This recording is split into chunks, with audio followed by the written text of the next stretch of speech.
Oh, Shabbat Shalom, friends. You've been very kind thus far to listen to my rantings, and I'm greatly appreciative. Good friend of mine said to me the other day, I really don't envy anyone who has to hold a bima this week.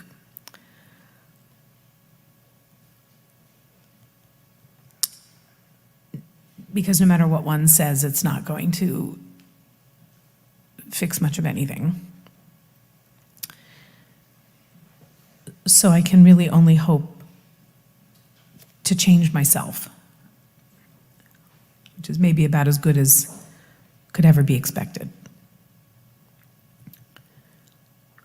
We have not just a new page, but a new chapter in our martyrology. And yet the Torah helps. Because though I absolutely understand and have deep sympathy with those who are so good and trusting to say, this is inhuman, this is unprecedented, we've never heard of anything like this.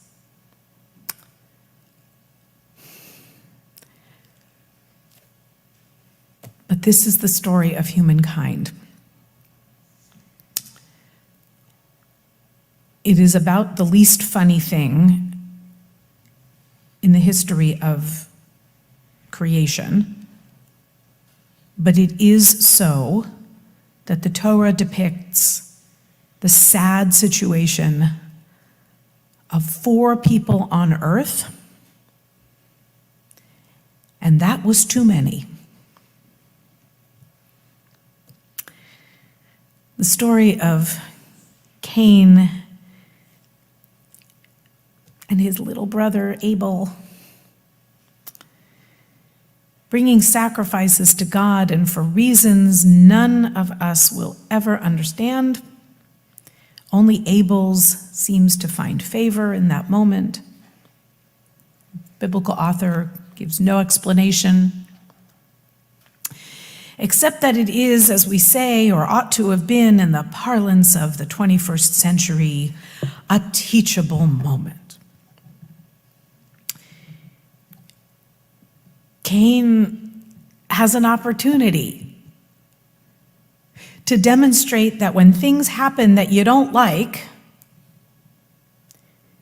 you can make a different choice besides acting out in the most violent way possible. God gives him the choice. At that moment, he says, I won't use the word in front of the ark or in front of you, but basically, Cain, stuff happens. How are you going to respond to it? Because there's always the temptation crouching at the door to make a violent, angry, utterly undone choice. But you, Cain, you have a chance.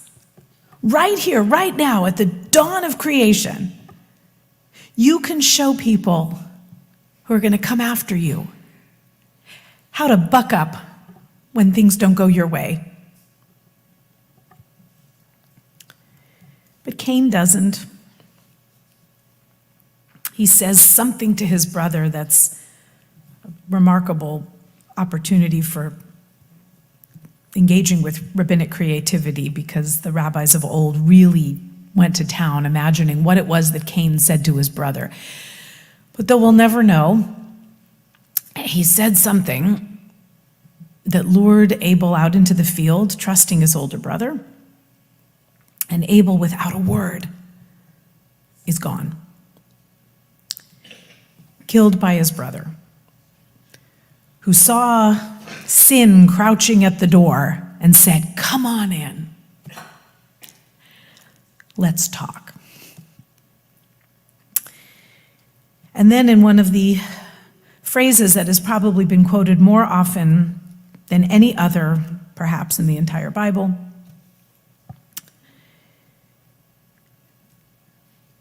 When God asks Cain, "Where is your brother?"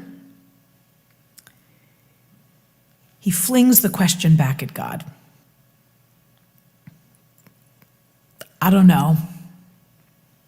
Am I my brother's keeper?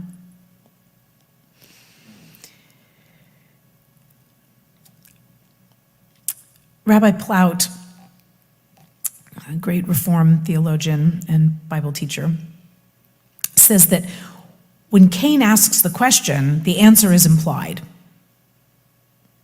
When he asks the question of God, Cain acknowledges that there is a higher authority, and there's someone to whom we have to answer for our deeds. And the theme of the conversation, and in some ways we might call Cain the first God wrestler. I mean, he really puts up the dukes to God. And God, with the punishment meted out, does assert that Cain is in fact his brother's keeper. His question is defiant. How would I know or even care about my brother? Cain is the first product of the post-Eden world, and he is a man who defies God. This idea of rebelliousness, by which Genesis explains the origin of this human condition, this rebelliousness is a fundamental idea of biblical literature and of Israelite religion in general. In many ways, you could call the Bible a chronicle of human rebellion. According to Rabbi Shimon Bar Yochai, one of the absolute saviors of Judaism in the face of utter annihilation, when God asked Cain, "Where is your brother Abel?" Cain answered, "Am I my brother's keeper? You're God. You created me. It's your task to watch him, not mine. If I ought not to have done what I did, you could have prevented me from doing it."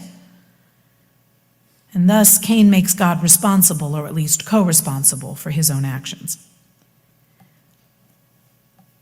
But we should note that God doesn't reply. The question, "Am I my brother's keeper?"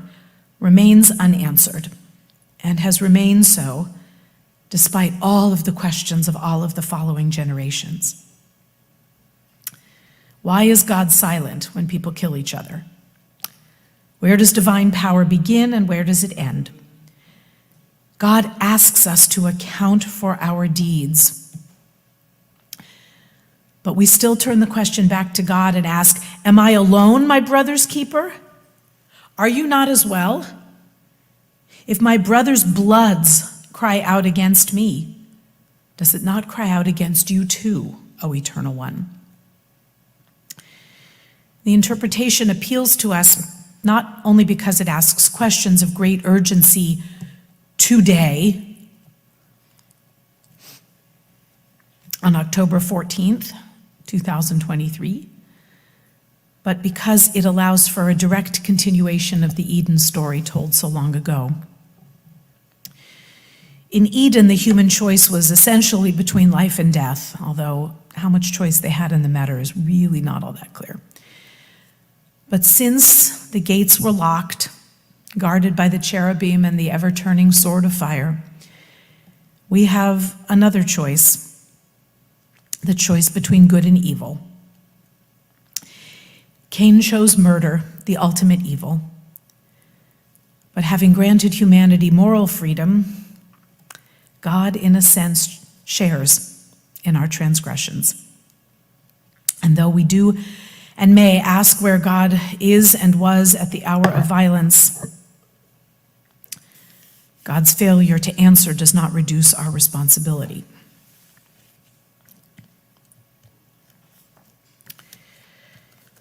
We are each our brother's keeper, whether our brother is a sworn enemy of the Jewish people or our closest family.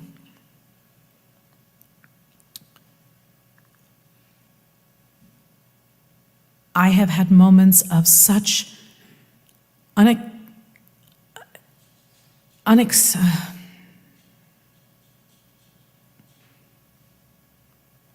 such absolute anger that I frighten myself. And I can get angry. But I don't want to let what's at the door threatening to overtake me do so. I want to still believe that light and life and love, though we may have to fight for it, and I'm so sorry about it. We are fighting for it. But I don't want it to rob us of our humanity.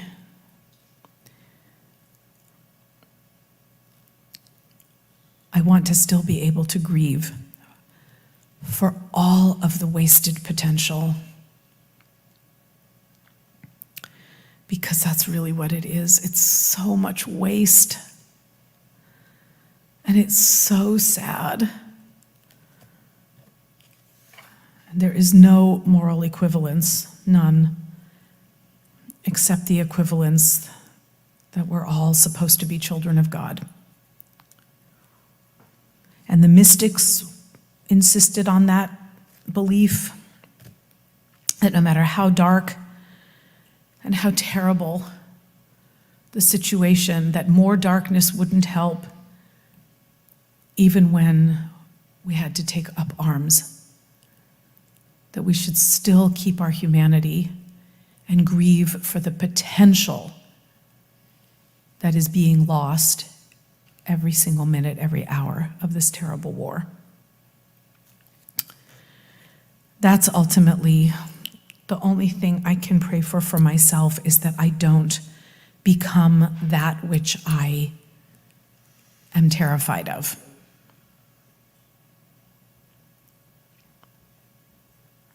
Because then I will be lost. So I'm going to try to still find a little piece of myself that has to answer the question, am I my brother's keeper?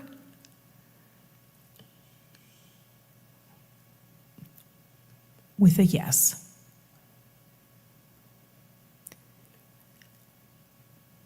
And that if we fall,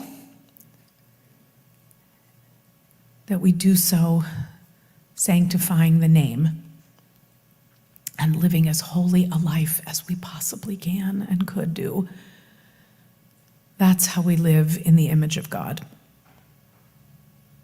by which we are told in this Torah, all human beings are created. It may be a very inconvenient truth, but it is the ultimate truth. And I promise myself only, and the God who created me, that I will do everything I can to live up to that blessing.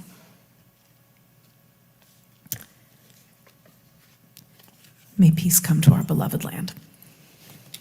Shabbat shalom.